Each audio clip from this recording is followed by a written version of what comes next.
you'd asked my 12-year-old self what I might be doing as a grown-up, I never would have guessed that I'd be running a technology-focused organization called Digital Democracy. As a middle schooler, I was passionate about many things, and frankly, technology was not one of them. But a lot can change in 20 years, and we've all seen how the internet, social media, and increasing access to mobile phones are transforming our lives in ways that are good, bad, and otherwise. And in that time, in 7 years of running an organization called Digital Democracy that's focused on empowering marginalized communities, I've learned a lot about how we can leverage technology. And I've come to believe something simple yet profound, that technology can be a force for good. And today I'm here to share 3 lessons from what we've learned, 3 principles for how we can make technology a force for good in the lives of people. The first principle is that we make technology a force for good when we get it in the hands of the people who need it the most. I'm talking about people who have been systematically excluded and marginalized from political systems. People who are on the front lines of human rights and environmental challenges.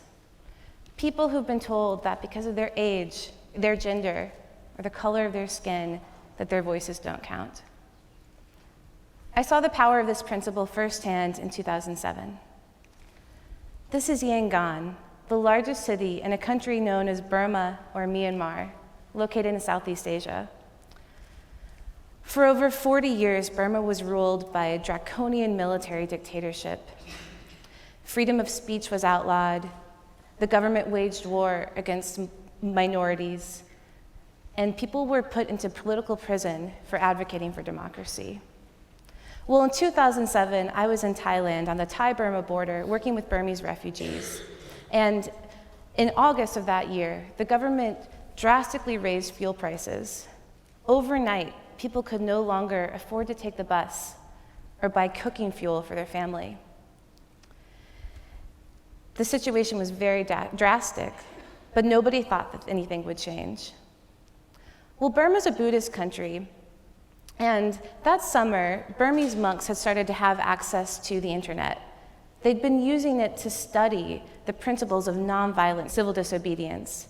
And what the government hadn't accounted for was how access to technology was going to mobilize people. The monks started simple, quiet protests advocating for a nonviolent change of the government's policies to ease the suffering of their people. These swelled, and over time, protests reached a movement of more than 100,000 people across the cities and towns. Things didn't change overnight. In fact, the protests led initially to an increased period of repression. But over the course of the past 8 years, things have changed dramatically. That protest movement in 2007 led to serious reforms that released jailed opposition leader Aung San Suu Kyi, who's now a member of parliament.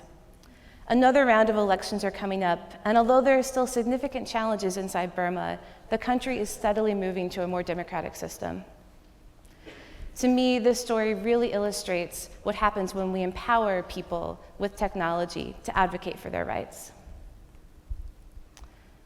The second principle that I'm here to share is what happens when we design technology with communities to meet local needs. This principle is really about who and how we're building tools and the power wielded by the designers. This story for me comes from a personal failure of mine. This is Port-au-Prince, Haiti, right after the earthquake in 2010. Hundreds of thousands of people died, millions more were left homeless, and many people were living in tent camps across the city. Digital Democracy was invited down to Port-au-Prince to work with women who were facing increased rates of violence, sexual assault, and rape in the camps due to the increased insecurity. This is the first meeting I attended of an amazing women's group named Kofaviv. Kofaviv was founded by survivors of sexual assault who are working to end violence against women and girls. All these women were doing offline organizing in the camps to support women. They invited us to come and do a photography workshop with them, where we helped them use digital photography to illustrate what was going on and share their message. This is one of the pictures they took that haunts me. Malia Villard-Apillon is one of the co-founders of COFAVIV, and she had reached a level of prominence in her community advocating for an end to rape and sexual assault in the tent camps. Because of this, she was targeted by gang members, and she was forced to leave and flee in hiding. This photo was taken to represent the shame she felt in having to hide herself and step away from the community where she was working.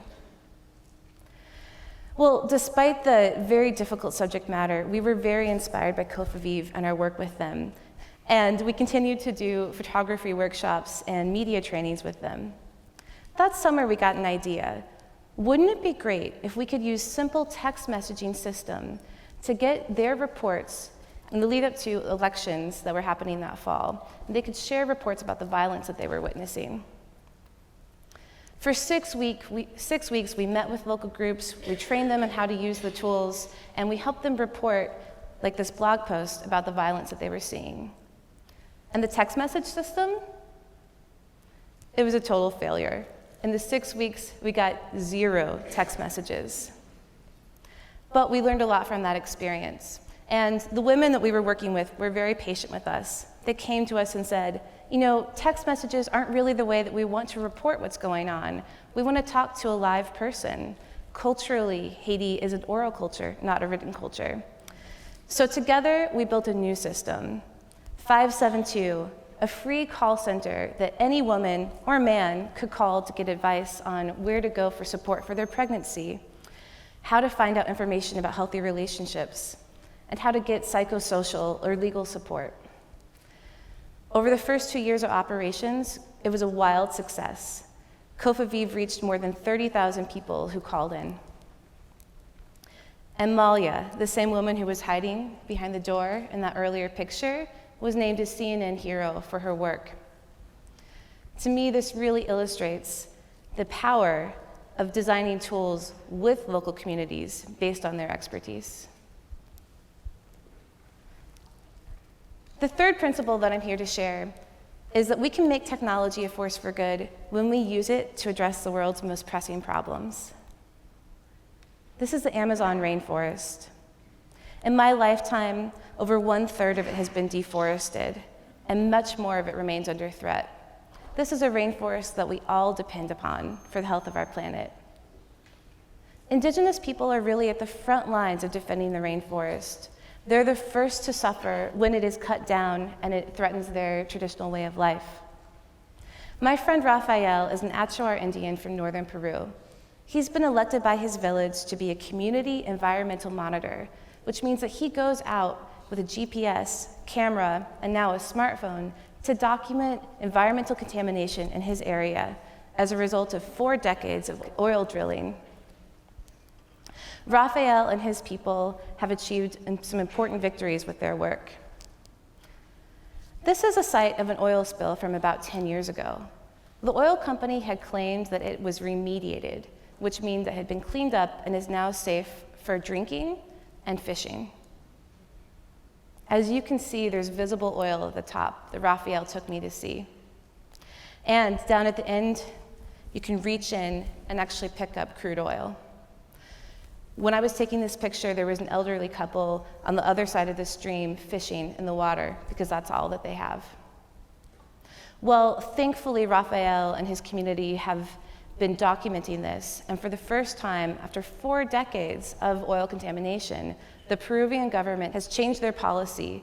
They've named the area a state of environmental emergency, and for the first time, they're enforcing their own laws against the oil company to ensure that the areas are properly cleaned up. That's the power of digital tools in the hands of communities on the front line of environmental disasters. Our partners are working across the Amazon to use smartphones to document deforestation, to use computers to aggregate their data and create maps of their territory, and we're even building drones with our partners so that they can take aerial imagery of deforestation. These images are powerful in getting governments to change their policies. For me, the work of our partners in the Amazon is so inspiring because it demonstrates how these simple tools that we use in our everyday lives can be used to address the world's most pressing challenges. So this is where my story ends for today, but I hope where yours begins. Digital democracy works all over the world, but I invite you to consider how you can use technology where you live to be a force for good in the world. When we get technology into the hands of the people who need it most, design it with them to address their needs, and then leverage those tools to address the world's most pressing problems, I believe we can all make technology a force for good. Thank you.